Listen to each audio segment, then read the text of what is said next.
bienvenue dans l'émission Paroles de femmes. Nous commençons une nouvelle série sur l'équilibre, car beaucoup vous demandez mais comment réussir à tout concilier entre la famille, les enfants, le mariage, le ministère, le travail, l'église, tellement de choses à concilier. Et vous avez été beaucoup aussi à demander et à poser cette question à notre invité de cette semaine. Bonjour Pasteur Nadège. Bonjour. Et oui, grande surprise, nous avons Pasteur Nadège dans l'émission Paroles de femmes. Bonjour Pasteur. Ah, c'est vraiment une très grande joie de te recevoir. Merci. Et je crois qu'on va passer une très bonne semaine ensemble. Je le crois aussi. Et comme je disais, c'est que c'est vraiment une question que on te pose régulièrement. Ça ne fait que revenir cette question, comment concilier tout ça. Je pense que toutes ces personnes qui me posent des questions auront leur réponse dans cette série. Ah, super, formidable. Alors, pour le peu de gens qui ne te connaissent pas encore aujourd'hui, tu es pasteur Nadège, tu es pasteur à l'église. Fille la cité d'exaucement à Kinshasa, en République démocratique du Congo. Je suis femme, mon mari est pasteur, nous sommes le pasteur tutélaire de l'église Fille la cité d'exaucement. Je suis en même temps artiste musicienne. En même temps, je suis avec mon mari, nous avons une entreprise de design et tout ça. En même temps, je suis mère, j'ai 4 enfants, 3 filles et un garçon. Je suis dans Gaël, j'ai beaucoup de choses, mais je crois qu'on va en parler pendant Et l'école biblique. Et l'école. La formation de worship leader. Donc, apparemment, tu es quand même assez occupée. Je crois. Comprends pourquoi les gens te posent la question. Oui, exactement. C'est vrai, il y a d'autres personnes qui ont l'impression que je suis une superwoman et tout ça. Mais en même temps, je peux dire oui, mais en même temps, non. Et je suis humaine, à 100% humaine, mais c'est seulement savoir s'organiser. Tout ça. Donc, tout au long de cette semaine, on va voir comment trouver l'équilibre dans nos vies, mais tout en faisant ce que Dieu nous appelle à faire. Et puis, je crois que c'est vraiment un des points importants tout au long de cette semaine, c'est que les femmes soient encouragées, oui, à trouver un équilibre, mais en faisant avant tout la volonté de Dieu. Et puis, tu vas pouvoir nous partager tes témoignages, ton expérience, ce que tu as essayé, ce qui a fonctionné, ce qui n'a pas fonctionné, comment tu t'organises aussi avec tous les voyages que tu fais, parce que tu voyages régulièrement. Et aussi, donc voilà, donc on va tout savoir sur toi tout au long de cette semaine. On aurait dû intituler la série « Tout savoir sur Nadège ». Ça va mieux marcher en fait. Ça marchera, oui. Premièrement, on va voir justement comment on définit l'équilibre, parce que je pense qu'il faut vraiment avoir la bonne fondation, le bon point de départ. Parce que pour certains, l'équilibre, c'est quelquefois ce que nos mères faisaient, ce que nos grands-mères faisaient, c'est d'avoir des certains rôles très, très définis. Mais en fait, on va voir aujourd'hui qu'avant tout, on doit bâtir cet équilibre en étant dans la volonté de Dieu et en accomplissant l'appel que Dieu nous a donné. Et puis, c'est pas toujours facile de répondre à l'appel de Dieu et de faire ce que Dieu nous appelle à faire. Pas du tout facile, parce que moi, si j'essaie de rentrer en arrière, regardez, avec moi, c'était pas facile. J'ai toujours l'habitude de dire que Jonas, c'était même bien moi, parce que moi, j'ai vraiment fui l'appel du Seigneur. C'est vrai que j'étais déjà dans l'église, j'ai grandi dans l'église, j'ai accepté Christ très tôt, à 12 ans, mais je ne savais pas exactement c'est à quoi j'étais appelée. Je chantais à l'église, mais c'était pas pour moi en faire un ministère. Pour moi, je comprenais pas, c'était un appel. Je chantais parce que je dis, bon, la voix, elle est agréable, je peux chanter pour le Seigneur. Mais j'avais d'autres ambitions, autre chose à faire dans la tête. Et lorsque Dieu m'a parlé clairement de mon appel, ça, c'était tous les projets de ma tête qui se sont écroulés. C'est pas facile. Les gens pensent que c'est toujours facile, hein, quand Dieu te dit quelque chose, puis tu y vas directement. Pour moi, c'était très difficile parce que c'est pas ça que je m'attendais. Moi, j'avais des projets, je voulais faire la médiation culturelle et communication. Tout était tracé dans ma tête. Et comme ça, et Dieu te dit, non, c'est pas ça. C'est dans ça que tu as été appelé. C'est ça ton appel. Et c'était même avec une menace. Dieu m'a dit, parce qu'il me connaît, je sais qu'il avait fait, il savait pourquoi il avait dit. Il m'a dit, tout ce que tu feras, tant que tu n'auras pas compris d'abord que c'est ton appel, échouera. Et j'ai relevé les défis. Et tout ce que je faisais échouait. Et je suis rentrée au pied du Seigneur en pleurant et en disant, Seigneur, j'ai compris que c'est toi qui me connais mieux. Tu m'as créé, tu me connais. Et Seigneur, je me voici. Dis-moi ce que tu attends de moi. Et lorsqu'on comprend l'appel de Dieu, c'est rassurant, ça devient un peu plus facile.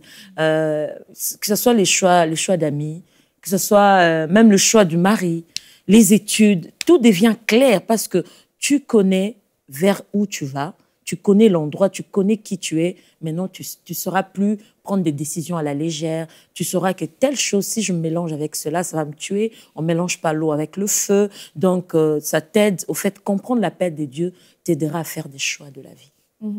Amen. Et je pense, en fait, le simple fait d'être chrétien, d'être des femmes chrétiennes, on va à l'église le dimanche et c'est un choix qu'on fait de mettre le Seigneur en premier dans nos vies, d'avoir une vie d'église et puis aussi d'amener nos enfants à l'église. Et pour certains, déjà, c'est un problème, ça aussi, au niveau de l'équilibre. Ils disent, le dimanche, c'est censé être une journée de congé, c'est censé être une journée où justement on profite, on reste à la maison, etc. Et le fait de savoir pourquoi on a été créé, le fait de savoir, d'avoir conscience qu'on veut d'abord mettre Dieu au centre de nos vies, et c'est pour ça que je disais de construire cet équilibre autour de ça, fait qu'il y a des choses qui sont comme intouchables et non négociables dans notre vie. Et du coup, le fait d'aller à l'église, le fait de donner sacrifier notre dimanche, mais de le donner finalement en offrande à Dieu, c'est pas quelque chose qui, c'est pas un manque d'équilibre en soi, c'est pas, non, mais du coup, notre famille est en danger, etc. C'est de comprendre que, il y a des choses qu'on offre à Dieu et c'est une bonne chose de les offrir à Dieu et que la bénédiction qui enrichit n'est suivie d'aucun chagrin. Et tu vois, je pense à toi, Mathilde, quand vous avez reçu cette parole que vous alliez démarrer une église, tu savais qu'il allait avoir un prix à payer.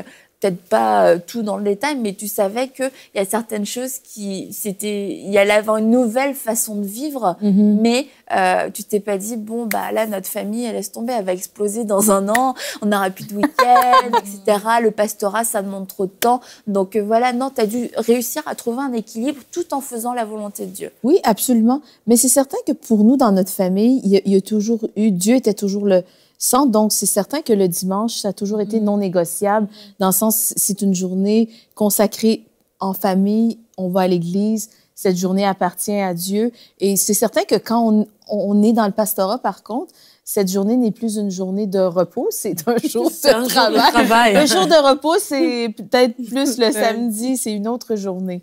Mais c'est certain qu'avec les enfants ont été élevés dans ça parce que on a créé vraiment la culture, on honore Dieu avec cette journée-là, avec notre vie.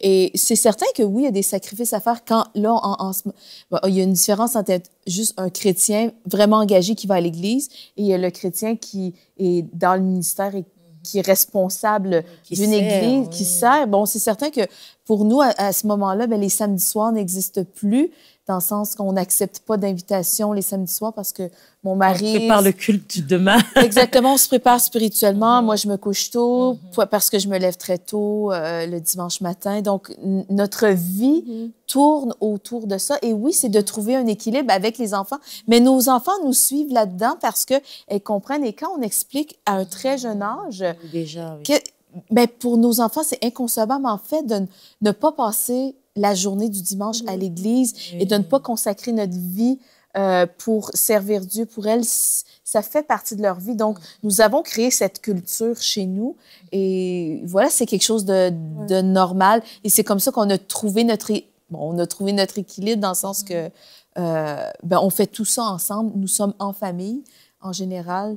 Donc, ça se passe bien quand quand Dieu nous aide à faire, qu'est-ce qu'on fait? Dieu nous donne la force. Et puis, de il faut répondre à dire, l'appel. il ne faut pas, en étant chrétien, prendre une partie de la Bible et laisser notre partie. Au fait, la communion fraternelle fait partie du culte. Oui. Dieu nous l'a demandé.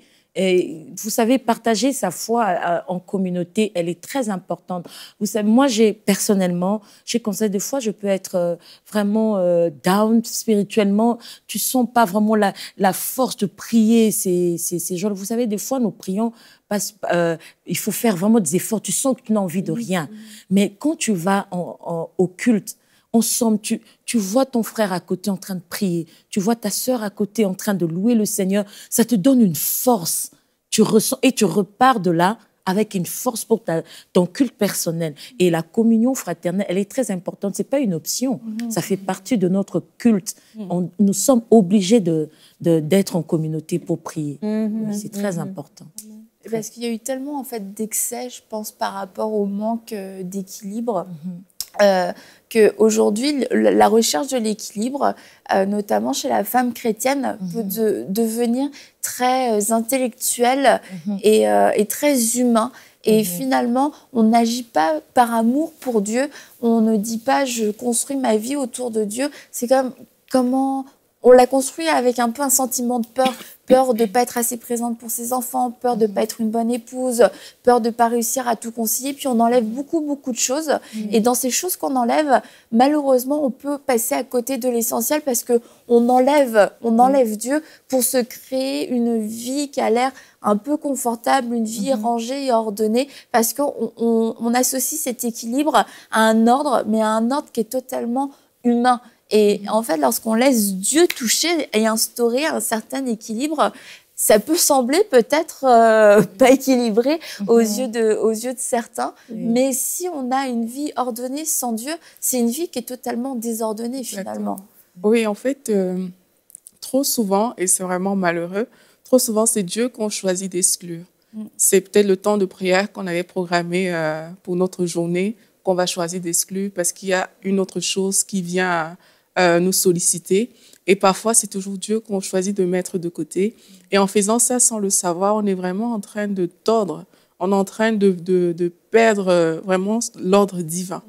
Quand on ne connaît pas nos priorités, quand on ne sait pas vraiment mettre Dieu à sa place, quand on ne sait pas fonctionner avec le plan de Dieu, mais vraiment, on s'engage sur un mauvais chemin. C'est ce qu'il faut qu'on comprenne, en fait. Parce que cet ordre divin, c'est Dieu qui nous le donne. C'est le Saint-Esprit qui établit l'ordre dans notre vie. C'est lui qui sait, Dieu nous a créés et Dieu a un plan pour chaque jour de notre vie, en fait. Il n'y a pas une journée qui passe sans que le Seigneur ait un plan pour cette journée-là dans notre vie. Et le fait de délaisser Dieu, de mettre Dieu de côté, en fait, c'est de mettre ce plan de côté. Donc, sans s'en rendre compte, on met le plan de Dieu de côté, mais on a des personnes vraiment qui aspirent, on a des personnes qui veulent connaître la volonté de Dieu, qui disent « Seigneur, je te cherche ». Mais si on le laisse de côté, si on laisse son plan de côté parce qu'on a basé notre schéma, notre journée sur nos propres conceptions, sur ce que le monde nous a proposé, sur ce que notre intelligence nous a proposé, mais on sera passé à côté de quelque chose. C'est vraiment important de comprendre, c'est le Saint-Esprit qui fixe l'ordre. Le Saint-Esprit sonde même les profondeurs de Dieu. Il sait le plan que Dieu avait prévu pour cette journée-là. Et c'est lui qui doit nous amener dans ce plan-là. Amen. Mais j'aime l'histoire de Marthe et Marie, que Jésus dit à Marie qu'elle a choisi la bonne part, alors que Marthe faisait ce qui semblait être la bonne chose à faire, de préparer tout ça. Et comme Pasteur en a déjà dit d'entrée de jeu, c'est que pour avoir un équilibre, il faut d'abord savoir est-ce que je suis dans la volonté de Dieu, est-ce que je fais à quoi Dieu m'a appelé. Parce que si je fais ce à quoi Dieu m'a appelé, étant donné que c'est lui qui m'appelle, mais il donne le vouloir, il donne le faire, il donne la capacité de faire les choses pour lesquelles il m'a appelé. Et dans notre recherche d'équilibre en tant que femme, et c'est là le piège de pas choisir la bonne part, c'est comme tu dis, c'est que la semaine, je travaille, le samedi, c'est les activités, le dimanche, j'ai juste envie de me reposer. Je pourrais sauter un culte parce que j'aurai plus de temps pour faire telle ou telle chose. Et oui, d'apparence, tu auras plus de temps pour faire ton lavage ou faire les choses que tu as à faire. Et les autres familles non chrétiennes vont te dire, mais oui, tu sacrifies une journée si tu vas au culte le dimanche. Mais au contraire, comme tu dis Aurélie, c'est là que tu vas te puiser. Alors, ce qui d'apparence semble être un mauvais choix, entre guillemets, est un bon choix parce que les heures passées au culte valent plus que les heures que tu aurais pu rester à la maison toute la journée et tu n'auras rien fait. Mais tu t'allais au culte, tu as été, comme vous dites, tu étais dans la communion fraternelle, tu as reçu des paroles, tu as reçu un encouragement, une nouvelle sagesse pour affronter ta semaine et tu récupères en fait. Et c'est ça de partir, pour bâtir sa vie, il faut commencer par le Seigneur. Et puis, rentrer toujours au pied du Seigneur, c'est là est très important. Dans Jérémie 1,5, la Bible est en train de dire, avant que tu fusses formé dans le ventre de ta mère, je te connaissais. Avant que tu fusses sorti de son sein, je t'avais consacré. C'est Dieu qui nous a créés. Il sait. Il nous connaît mieux que nous-mêmes. C'est lui notre créateur. Il sait ce qui est bien pour nous et ce qui ne l'est pas. Même si, aux yeux du monde, ça paraît insensé. Des fois, c'est illogique. Les gens pensent que c'est illogique. On est un peu perdus. Hein. Ils nous prennent pour des illuminés comme ça. Et non, rentrer au pied du Seigneur, cela est très important. Savoir, moi, tous les jours, les gens peuvent trouver cette prière banale, mais je l'ai fait toujours. Chaque matin, quand je me réveille, je demande, Seigneur, je pense que tu ne m'as pas laissé en vie pour rien. Pourquoi je suis en vie aujourd'hui? Quel est ton plan pour moi dans cette journée? Et ça te pousse vraiment à te laisser vraiment au pied du Seigneur, à laisser le Saint-Esprit te parler. Et tu verras au fil des heures, la journée, tu as un objectif à atteindre, tu veux plaire à Dieu, tu veux faire tout ce que tu peux faire, mais en craignant le Seigneur, en restant sur un plan. Et cela est très important de rentrer toujours au pied du Créateur pour savoir ce qu'il attend de nous. Très important. Amen. Et toi, tu as répondu, pour en revenir à l'appel, tu as répondu à l'appel de Dieu et tu fais ce que Dieu t'appelle à faire, mais ça demande un sacrifice, il y a un prix à payer parce que lorsque tu voyages, peut-être que les gens s'imaginent, parce qu'on te voit, t'es toute belle, t'es maquillée, tu chantes, t'amènes les gens dans la présence de Dieu, mais ils se disent pas, cette femme, elle a laissé ses enfants à la maison, peut-être qu'elle a un passement au cœur, peut-être qu'elle paye ce prix-là pour nous tous ici aujourd'hui. Nous, on est bénis, on reçoit, mais elle paye le prix. Mais à chaque appel, il y a un sacrifice, il y a des exigences. Et toi, tu as décidé de répondre à l'appel de Dieu malgré certaines exigences. Oui, j'y suis obligée. C'est, comme je l'ai dit, c'est Dieu qui m'a créée et c'est pour Dieu que je vis sur terre. Il n'y avait pas encore mari, il n'y avait pas encore enfant. Dieu m'avait appelé, comme je l'ai dit dans Jérémie 1,5. Avant même que je ne sois... Ma mère se rende même compte que j'étais dans son ventre. Dieu avait un plan déjà tracé pour moi.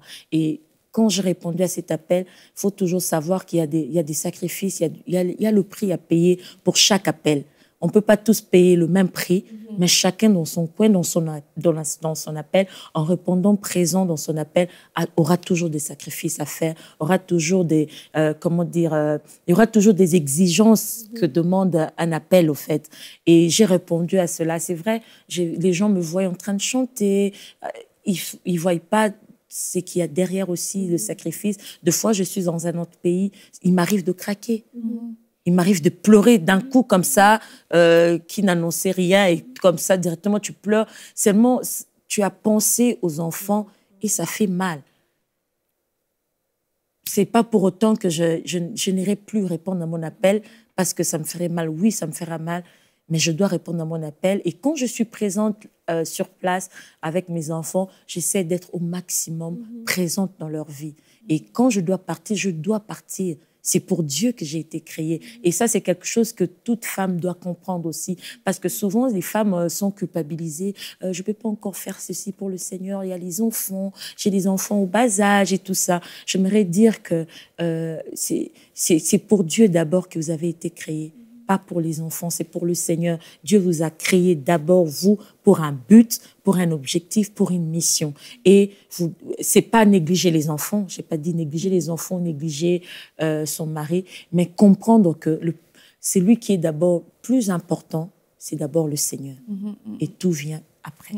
Parce qu'en ayant peur finalement de négliger les enfants, de négliger la famille, on en vient à négliger Dieu lui-même et à négliger ce que lui a mis sur notre cœur. Et quelquefois, on peut confondre l'équilibre avec le confort. Et en fait, l'équilibre, c'est pas du confort.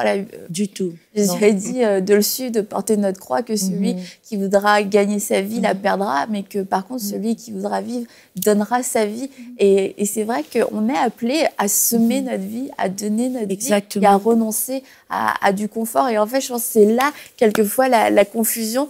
C'est qu'on veut être une femme équilibrée, mais on a l'impression que l'équilibre, ça veut dire confort, que ça veut peut-être dire aussi facilité, ça veut dire qu'on est à l'aise. Mais en fait, cette recherche de l'équilibre, c'est une recherche constamment. On est constamment obligé de se réajuster selon l'environnement, selon le moment, selon les circonstances, les personnes autour de nous. Et avoir un équilibre, c'est pas avoir quelque chose de figé finalement. Et c'est ça, on se dit équilibre égale sécurité, il n'y a plus rien qui bouge, tout est à sa place. Mais en fait, l'équilibre, c'est de toujours jongler avec tout ce qu'il y a. Et ce qui était prioritaire aujourd'hui, il est peut-être plus demain. Alors, comment faire pour reconnaître ce qui est prioritaire aujourd'hui et qu'il n'est plus, plus demain? Parce qu'on ne reçoit pas de mise à jour dans nos mails. OK, aujourd'hui.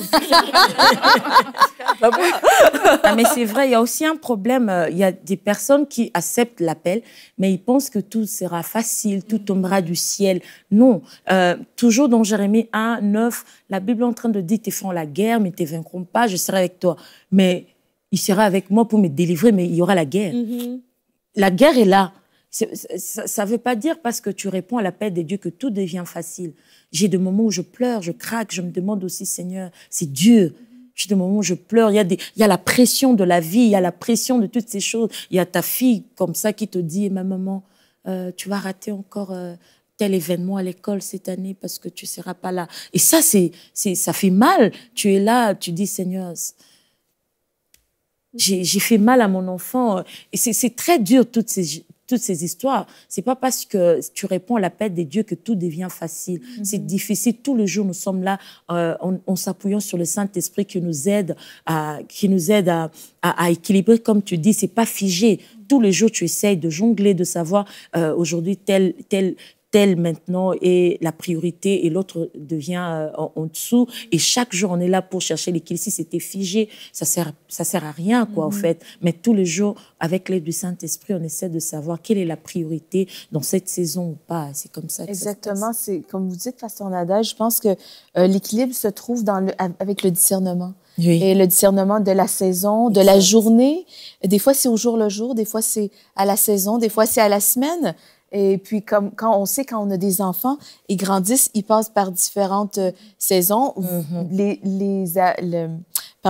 invitations que vous recevez, vous devez vous adapter à chaque invitation. Et je pense que l'équilibre se trouve dans la volonté de Dieu. Et quand on sait que nous savons qu'à chaque jour de notre vie, comme vous avez si bien dit, aujourd'hui, Seigneur, tu m'as créé pour une raison, je suis en vie. Aujourd'hui, pour quelle raison tu m'as créé? Et si, pour chaque journée, je cherche la face de Dieu, je prie pour un esprit de révélation, avoir le discernement pour être dans la volonté de Dieu à chaque jour de ma vie, eh bien, je crois vraiment que chaque femme va pouvoir trouver son équilibre, chaque personne va pouvoir trouver son équilibre au pied de Jésus. C'est vraiment la meilleure façon. Et j'ai pas vécu la même chose que vous, Pasteur Nadège, mais à ma manière, oui, je crois que j'ai su trouver l'équilibre dans ma vie avec mes enfants, l'Église, l'appel, le ministère. Et puis, c'est ça, il y a une paix qui vient aussi avec, malgré les difficultés. Exact. Malgré l'adversité ou malgré les choses, les journées qui sont plus difficiles, les choses qu'on peut manquer, les événements. Bref, il y a une paix qui vient avec le fait qu'on sert Dieu et qu'on est vraiment dans son plan. Quand on est à la bonne place au bon moment, eh bien, il y a cette paix, il y a cette grâce aussi. Exact. Moi, j'aimerais juste rajouter aussi que Dieu donne la vision et donne la provision. Amen. Pas comme un employeur qui va t'engager et qui va te demander de donner au-delà et puis tu donnes des heures et ça finit jamais. Il te demande tellement que ça te prive de ta vie de famille ou quoi que ce soit. Mais Dieu, quand il nous donne, il fait aussi grâce dans d'autres choses. Donc, par exemple, on prend le cas de Pasteur Nadège qui travaille, qui va bénir tellement des gens, des milliers de personnes qui vont venir à ses concerts, qui vont repartir remplis du Saint-Esprit, qui vont repartir relevés. Alors, elle, dans son cœur de femme de mère, oui, il y a un pincement, c'est tout à fait normal. Même une dame qui travaille 9 à 5, il y a un pincement quand elle est au travail pendant la journée. Pas besoin d'être une artiste internationale pour avoir ce pincement-là. Mais parce que Dieu sait que tu es en train de faire quelque chose pour lequel il t'a appelé. Mais tu sais quoi, les problèmes que d'autres personnes ont eu avec leurs enfants, toi, tu ne les auras pas avec tes enfants. Tes enfants vont avoir un cœur pour le Seigneur. Ils ont un cœur qui est docile. C'est comme si tu les élèves facilement, les choses. Il y a une facilité qui te donne. Il y a des problèmes de santé que tu évites. Pourquoi? Parce que le Seigneur sait que tu peux pas être accablé de tous les côtés. Donc, si tu donnes tout ton temps à son œuvre, ben, il s'assure de faire le reste. Donc, de ne pas avoir peur non plus de rentrer dans l'appel pour dire maintenant, ça va être difficile. Et voilà, non. Le Seigneur est le meilleur employeur. Il est mieux que toutes les compagnies, etc. Lui, quand il nous appelle, il s'assure de combler le reste. Ne pas avoir peur aussi de toutes ces petites inconvénients, entre guillemets, de toutes ces petites choses qui viennent se greffer, parce que c'est là où on trouve vraiment l'équilibre avec le Seigneur. Notre force, c'est en Dieu, comme on est en train de le dire, et il sera toujours nous donner cet équilibre-là, mais c'est normal. Je pense que c'est quelque chose qu'on doit vraiment retenir, c'est que c'est normal qu'il y ait des défis au quotidien. C'est normal que la vie nous présente des situations, mais quand on est avec Dieu et qu'on est engagé pour faire sa volonté, mais quand les situations vont arriver, ben Dieu va toujours trouver l'issue de secours. Mais ces situations, elles seront là dans nos vies tous les jours, c'est un fait. Mais Dieu est avec nous vu qu'on fait sa volonté, mais il y a aussi un chemin qui est tracé devant nous que Dieu va nous montrer pour qu'on puisse juste l'emprunter. Bien, merci. Merci beaucoup, Pasteur Nadège, pour cette première journée. Et demain, on va poursuivre. On va parler de notre identité, savoir qui nous sommes, comment gérer les commentaires, les regards des autres aussi. Quelquefois, on n'est pas compris, on peut se sentir jugé. Et puis, comment gérer les sentiments de condamnation, de culpabilité. Certaines, vous vous dites, c'est ma vie. Et aussi, comment se relever après des erreurs, parce qu'on a commis des erreurs. Est-ce que vous aussi, vous avez commis des erreurs? Beaucoup. Beaucoup, soyez rassurés. Beaucoup. Alors demain, Nadège nous raconte ses erreurs. Il va enlever tous nos complexes. Non, merci beaucoup. Et chez vous, je vous encourage, mesdames, à recommander votre sort à l'Éternel afin que vos projets réussissent. De ne pas vous appuyer sur votre propre sagesse, mais vraiment de vous appuyer sur Dieu, de vous confier pleinement en lui. Et comme Pasteur Nadège l'a dit, nous avons été créés par Dieu et pour Dieu, pour le servir avant tout. Et tout ce qui vient après, et ça semble peut-être un peu dur à dire, mais tout ce qui vient après. La première chose, le premier commandement que nous avons reçu, c'est d'aimer le Seigneur de tout notre cœur, de toute notre âme, de toute notre pensée. Donc si nous mettons Dieu à la première place, cette place qui lui est réservée, c'est lui qui va pouvoir arranger nos priorités, c'est lui qui va pouvoir arranger notre équilibre et nous apprendre à jongler avec les différentes sphères de nos vies, que ce soit nos enfants, notre travail, le ministère, et nous montrer ce qui est important cette heure-ci, ce jour-ci, pour cette saison. Donc faites-lui confiance, jetez vos schémas tout préparés, tout fait, vos tableaux tout fait, et laissez le Saint-Esprit vous conduire pour une vie équilibrée. Et on se dit à demain pour une émission de Paroles de Femmes.